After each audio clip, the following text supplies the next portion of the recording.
Okay, it is Saturday, May something or other, and I am happy to be here with you. I've got kind of a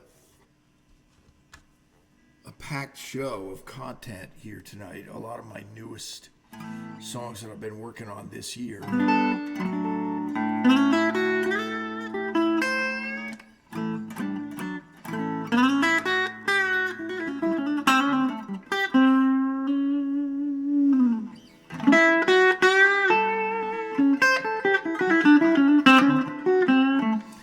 Just getting a little sound checkerino here.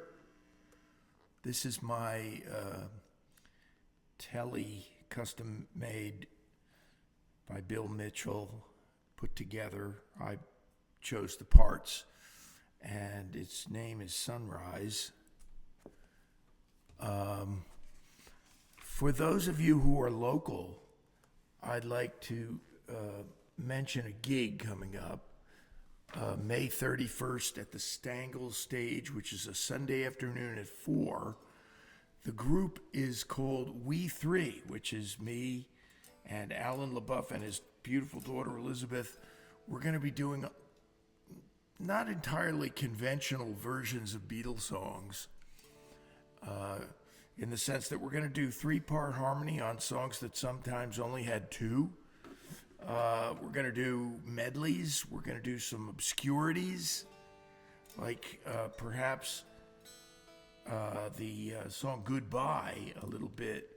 That was Mary Hopkins' follow-up to the immortal classic Those Were the Days that Paul McCartney produced, but he wrote the follow-up single.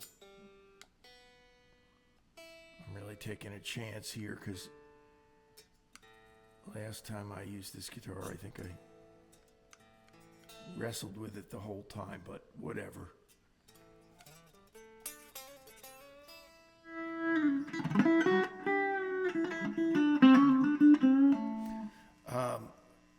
I've talked about things that were related to writing blues. I made a discovery this week for myself, and I came up with a thought that's going to perhaps become part of my mission statement, and that is that the eloquence of the blues really transcends the limitations of art. I know that sounds like a pretty highfalutin thought, and it is.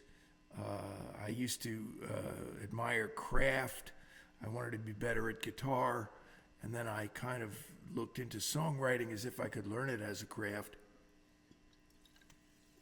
And then I realized it was an art, and that seemed to be a high calling, and it is a high calling. But blues transcends art.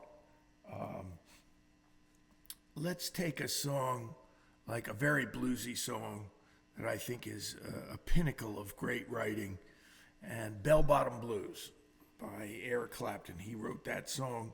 It was recorded by Derek and the Dominoes. It doesn't fit in any box of any kind of thing that would be called art. If you take Penny Lane, that's a great work of art to me. But then would you judge Bell Bottom Blues on the same playing field? A guy just tearing his guts out, singing his truth, and confessing from the bottom of his heart, bearing his soul. And a lot of blues are like that. I don't think you can take a John Lee Hooker song and reduce it to a work of art. One of the things I have strove, is to write honest, emotional connection things. And this one, I think, does that. I wrote it this past March? No, I wrote it a year ago, March. And it is a candidate for recording. And it's called When You Lose a Loved One. And so I've got kind of a new way of playing it, which I'll debut tonight.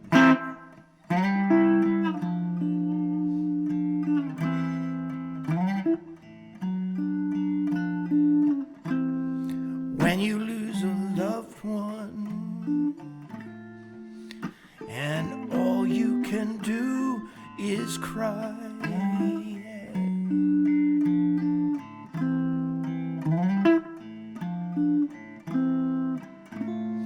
you miss them so badly, it's so hard to say goodbye.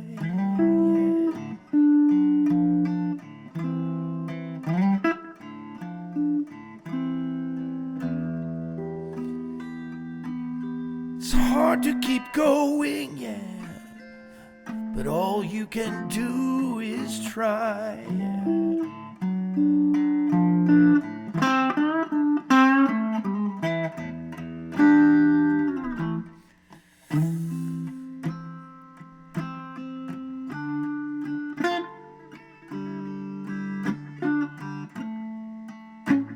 There are people who would miss you if you were gone, yeah.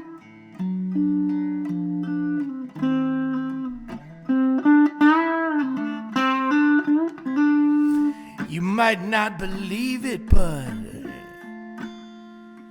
there are people who would miss you if you were gone.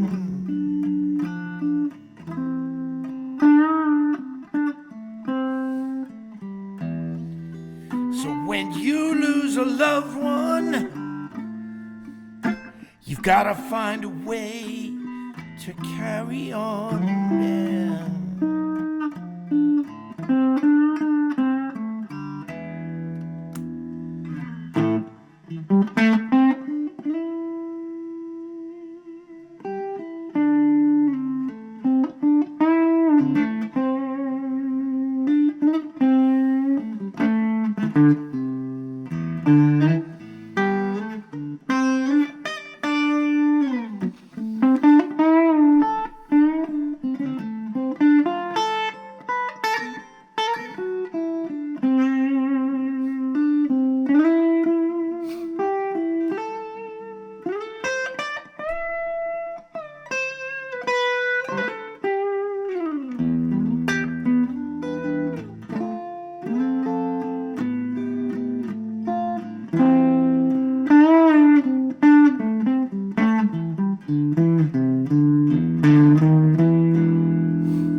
There's a time and a season,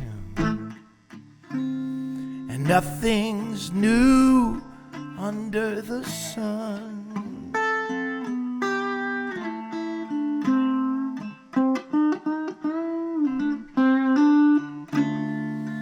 There's a time for grieving,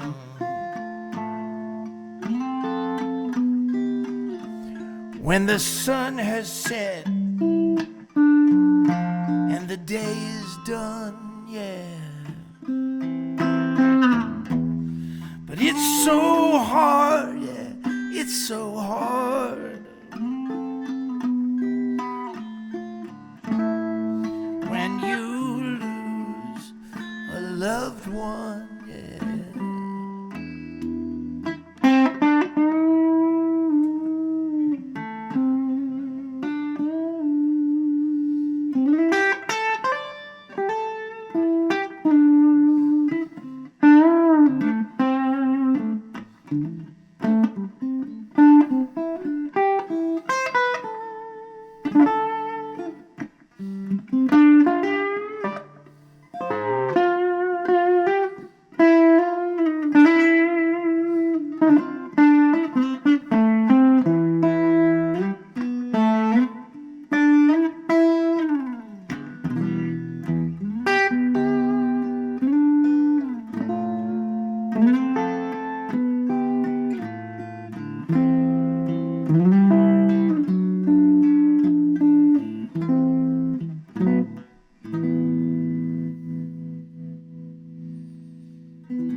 When You Lose a Loved One is the name of that. Now, how many of us saw the River Mersey section of the Paul McCartney special that was on recently? Man on the Run, it was called. And he made a brief narrated short story about his relationship to that river. We've all of us children of the 60s anyway, have heard the beautiful song by Jerry and the Pacemakers called Ferry Cross the Mersey. But as a tribute to one of my musical heroes, Paul McCartney, I would like to play this song I wrote, and it's called River Mersey Blues.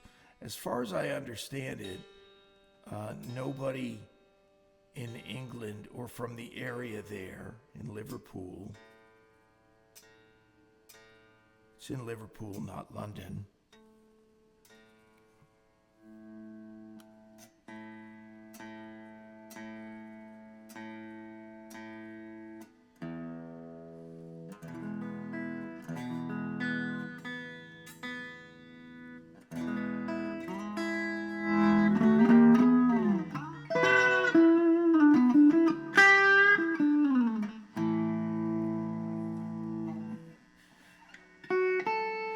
my father took me down to the River Mersey, and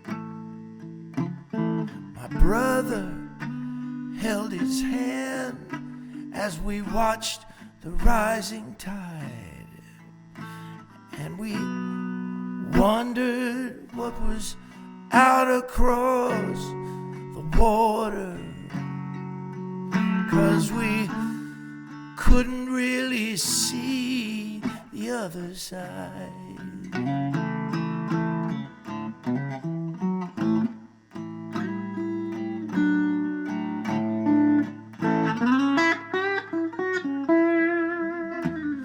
When my mother died, we went down to the River Mersey. We stood there, yeah, and my father cried, and we looked out across the water, but we couldn't really see the other side, no.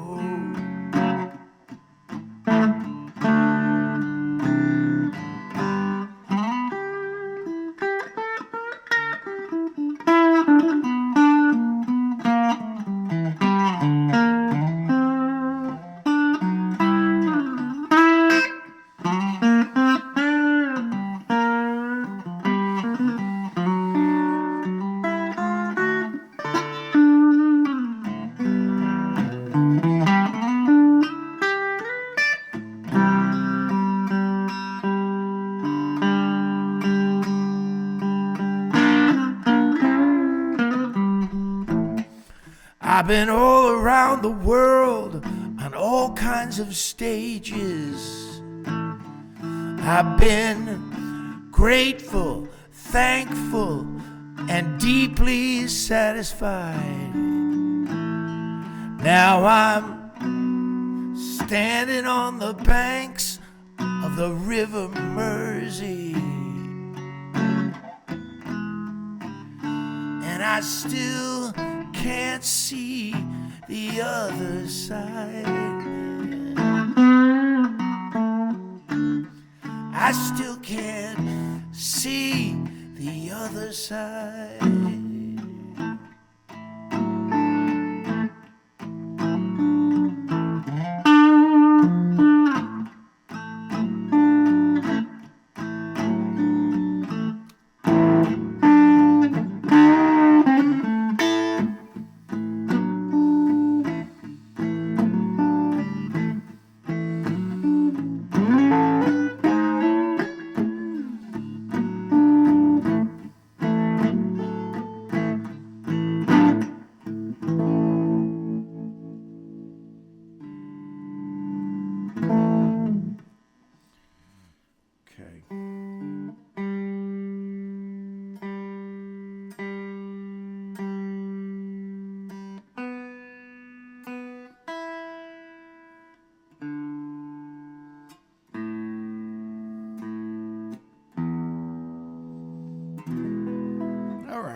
If anybody knows Paul McCartney, tell them I want to get him a copy of that song. Like the 7 billion other people.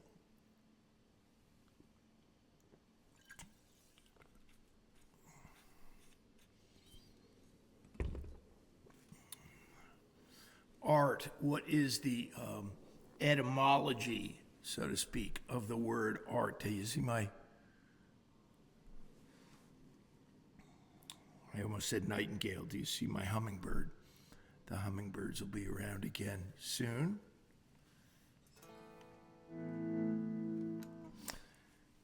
Art has got a strange etymology, the etymology being the background, the formation of the word. In the 1500s, it was something that I think meant more like craft. So art had not yet expanded into the idea of a bigger thing than craft. And then there was a period of time, and I don't remember when. I can find it because I wrote it down, if I can find the thing I wrote down. There was a time when art had a negative meaning to it, as in the Artful Dodger.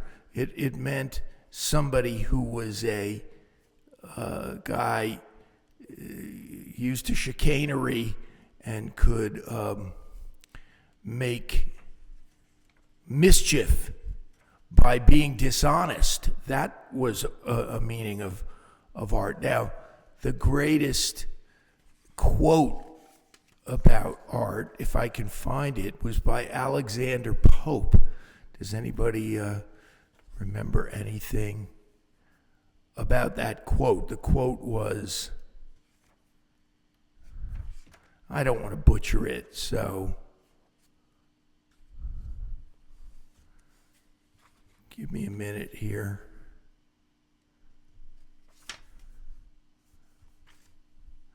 I just had it. This is really,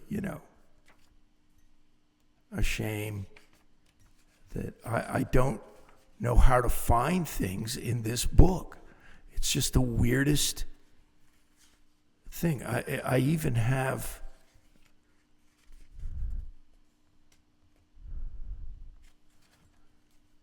bookmarks, and I can't find it. But I'm going to find that quote by hook or by crook.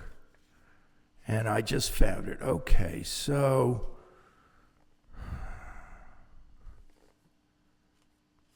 artifice, the Artful Dodger. In the 16th century, which is the 1500s, art meant cunning and trickery. How weird is that?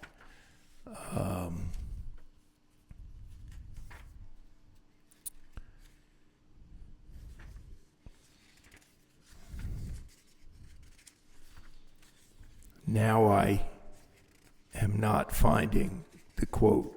I will look it up if I have to. Yeah, I found it. This is from a poem written by Alexander Pope in 1744. No, I'm sorry. He died in 1744, just to give you a historical context of when he lived. And this is a very famous quote from his poem that's called Sound and Sense. True ease in writing comes from art, not chance, as those move easiest who have learned to dance. Not to be pop referenced here, but Seinfeld comes to mind when Elaine had this reputation of being a horrible dancer, then they all laughed at her when she danced at the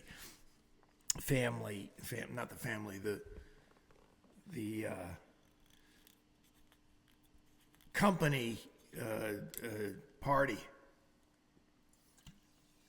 Christmas party. And there are many companies where all hell is said to break loose at the Christmas party. But she was a horrible dancer, and even Kramer couldn't find it in his heart. And so she was not skilled in the art of dancing. And so she thought that, well, you can just do whatever you want. And a lot of people who think that are really not right.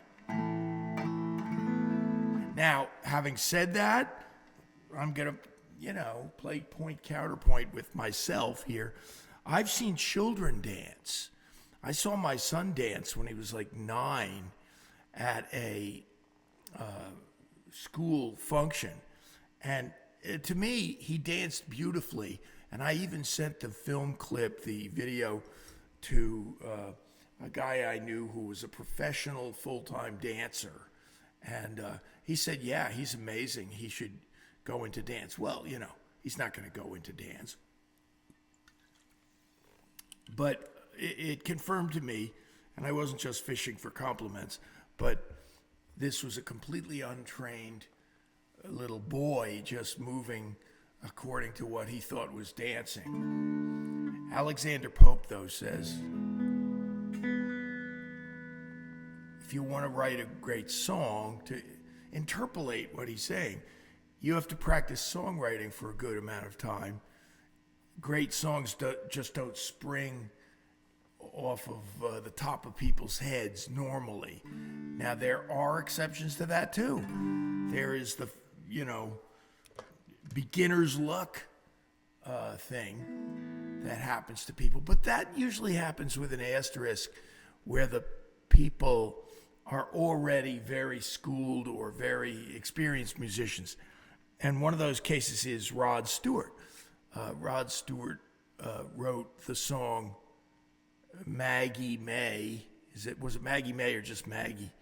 And he wrote that song. That was the first song he ever wrote. And he didn't even have any confidence in it at all. So he put it on the B-side of a song that was an old folk song called Reason to Believe. And that A-side was lame compared to Maggie. This is one of my most recent songs. I think this is its debut. So it's the first time I've ever played it publicly. Let's see if I can get through it, and then I'd like to know what you think of it. It was a long, hard winter, baby, coast to coast and town to town.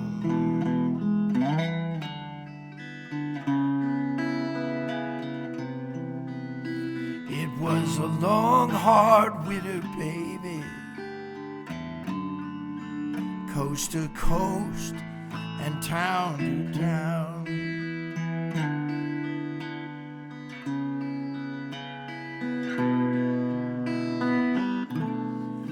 March was just as bad, and April let me down.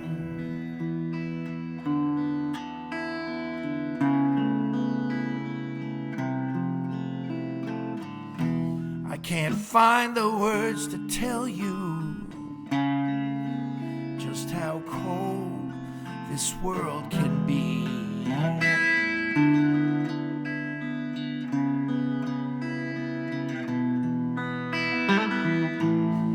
I can't find the words to tell you just how cold this world can be.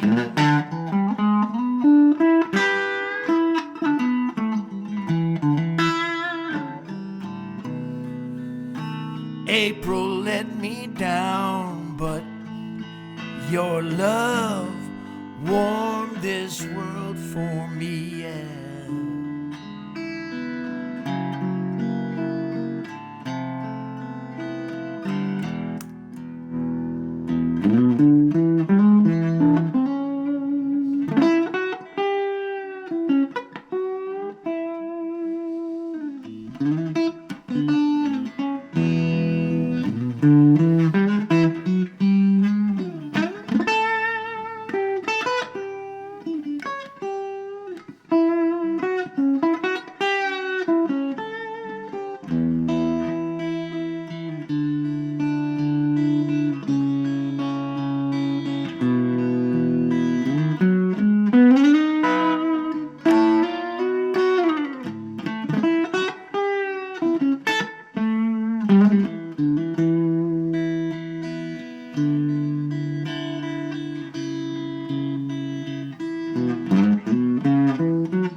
made it through the months of rain, yeah.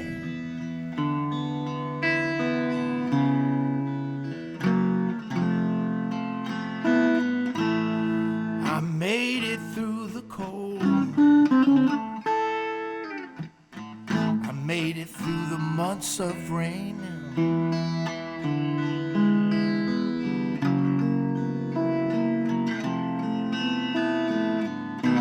April let me down, but in May you lifted me and eased the pain.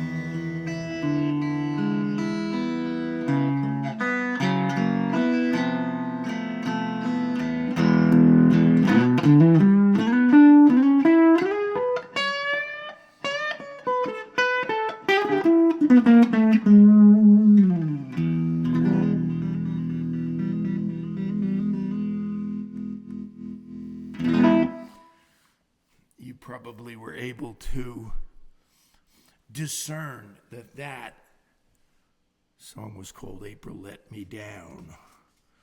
And there's something I like that happens when a songwriter does a second effort on a song. I've seen good songs come out of that scenario. And in my case, this was a third effort. I wrote a song called April Let Me Down many years ago, 20 years ago maybe. And it was just mediocre. It was an up-tempo strummer, actually, and I kind of needed one of those. I played it for John Gorka, the famous songwriter. The famous songwriter. He's not famous. He's just known to some people in the folk world. But I played it for him. He's from Colonia, New Jersey, so a good New Jersey boy. And John liked it and encouraged me on it. So, you know, there you go. You got these things that happen to you as a songwriter, and you can't underestimate what the power of an encouraging word can do from a source that you kind of trust. And you don't trust every source, certainly. But I have a friend, I've mentioned him here before, and I'll mention him again. Here's his current album, which is really excellent. This is by Bob Zaleski and the group that's called Committee of Vultures. Hotel Nationale. It should be out on all the services maybe by now. The iTunes, YouTube, Spotify, blah, blah, blah. And Bob had the intestinal fortitude to say to me, you know, I think you should change a word in your song. But it was a word that it was repeating every time the chorus came around. And I absolutely agreed with him when he said that, and the song is the better for it. I'm not going to play that song this minute, but I am going to play this new song of mine. Is this the newest song? Okay, back to the drawing board with the tuning here. My friend Jack Moore recommended that I use newer strings. There's all kinds of little things you can do.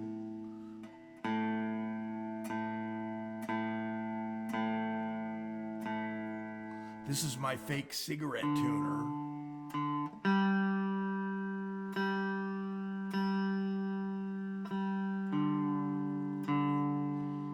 Okay, I was just turning the wrong peg, which is the most rookie mistake that anybody has ever made, and yet we all continue to do it. Even Eric Clapton probably has done it.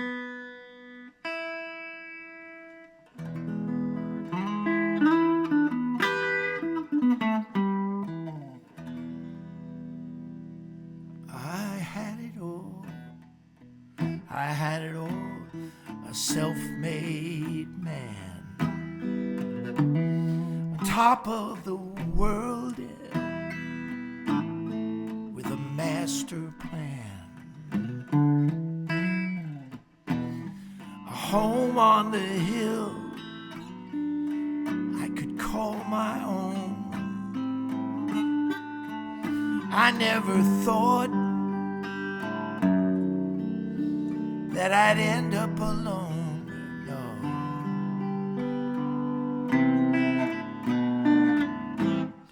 Down in the valley,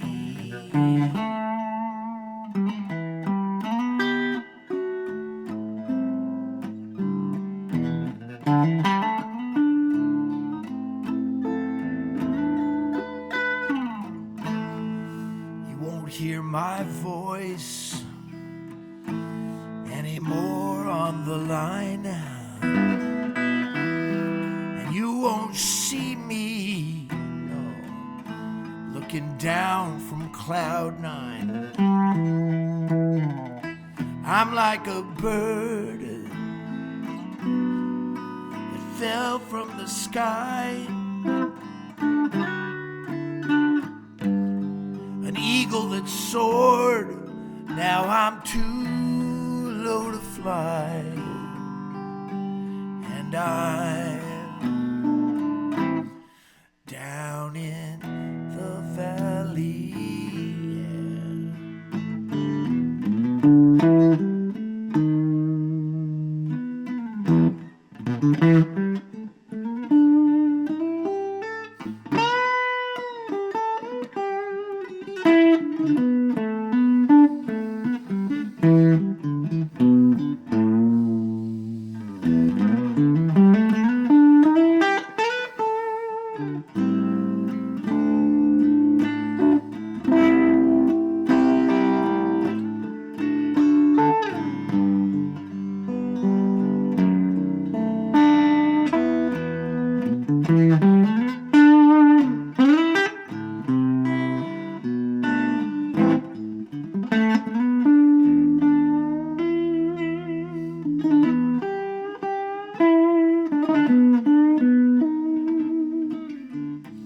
So if you have a good year or even a good day,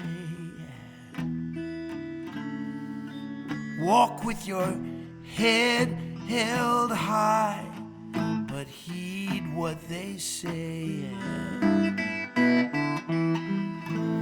For each silver lining, there are 10,000 tears.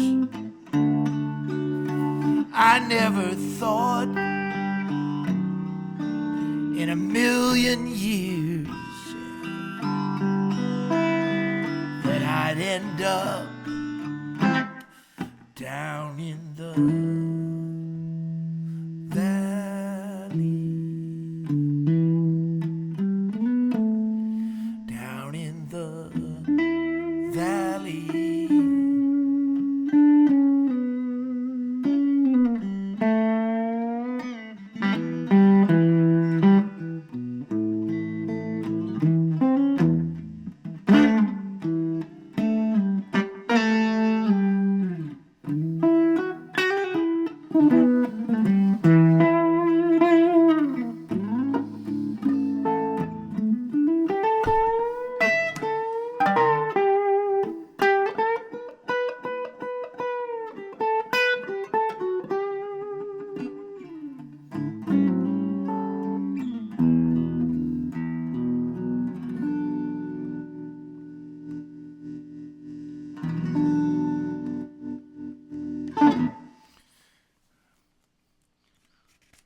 I'm not going to give up on this guitar. I think it's my guitar. It's my lifetime guitar.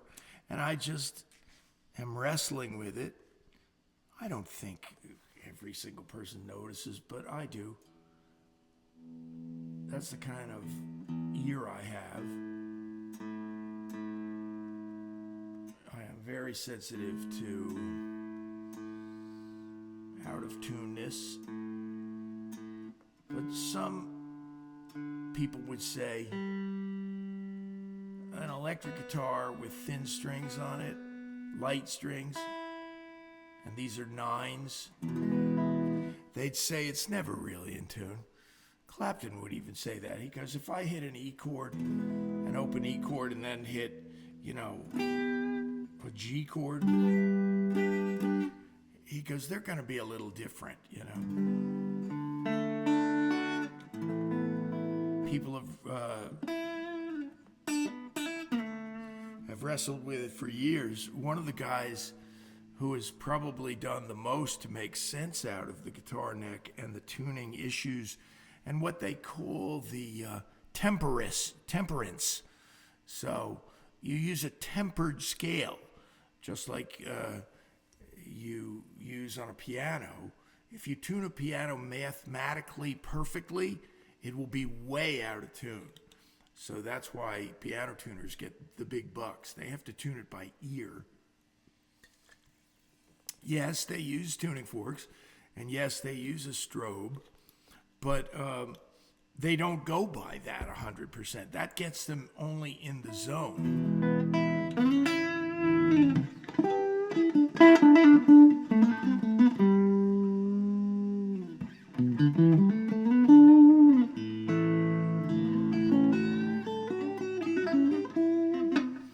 I'm going to close out tonight by playing one of the songs I've written in the past couple of months here up in North Jersey. And thanks to all of you who do support the show. Mark, I forgot to mention him last time, faithful supporter. Marty, the show wouldn't exist without her support. Michael Cohn, who supports us every now and then. And I'm forgetting some. Please forgive me. I'll mention you next week.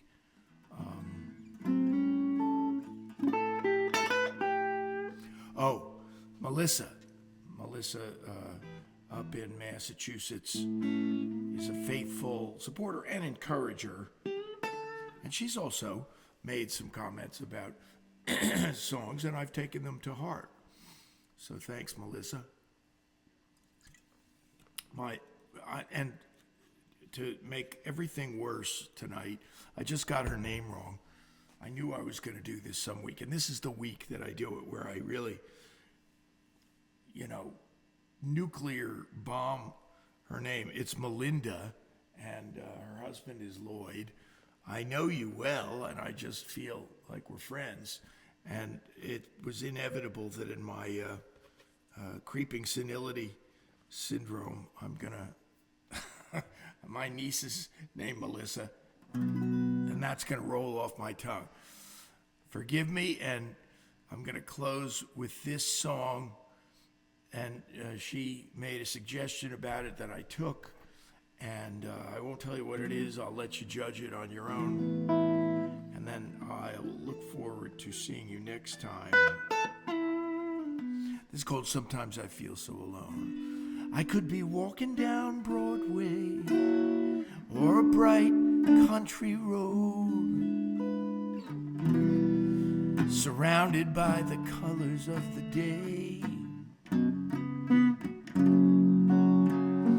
meeting up with strangers or hanging out with friends,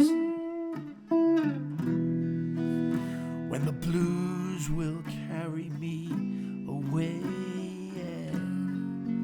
And sometimes I feel so alone, and my heart will turn as heavy as a stone. I'm missing someone or something I can never call my own. Sometimes I feel so alone.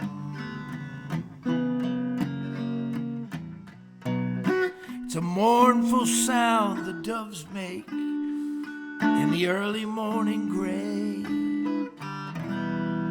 and I'm inclined to listen to them cry.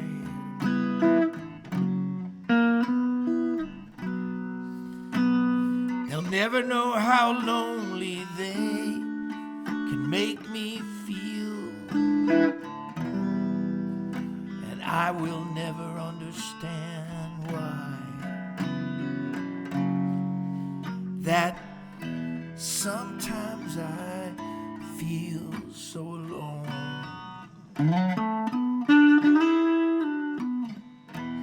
and my heart will feel as heavy as a stone. Yeah. I'm missing someone or something I can never call my own. Sometimes I feel so alone.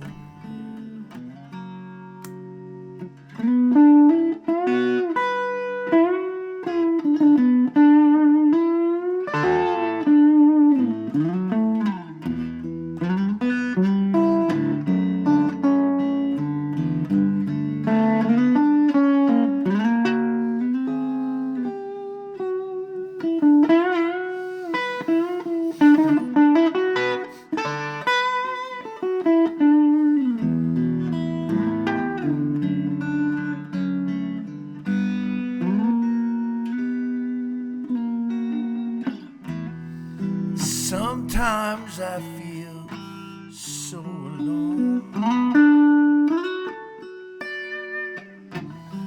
and my heart will feel as heavy as a stone. I'm missing someone or something I can never call my own.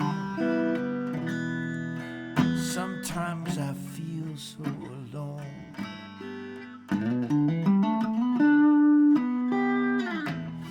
Sometimes I feel all alone. I'm gonna stretch out a little bit and play another one for you.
Sometimes I feel so alone, yeah.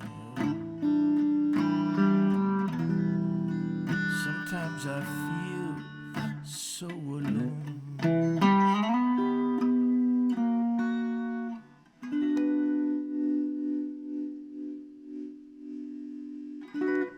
Just a last minute mention of my friend Steve Philp, who also made a good suggestion about that song that I took.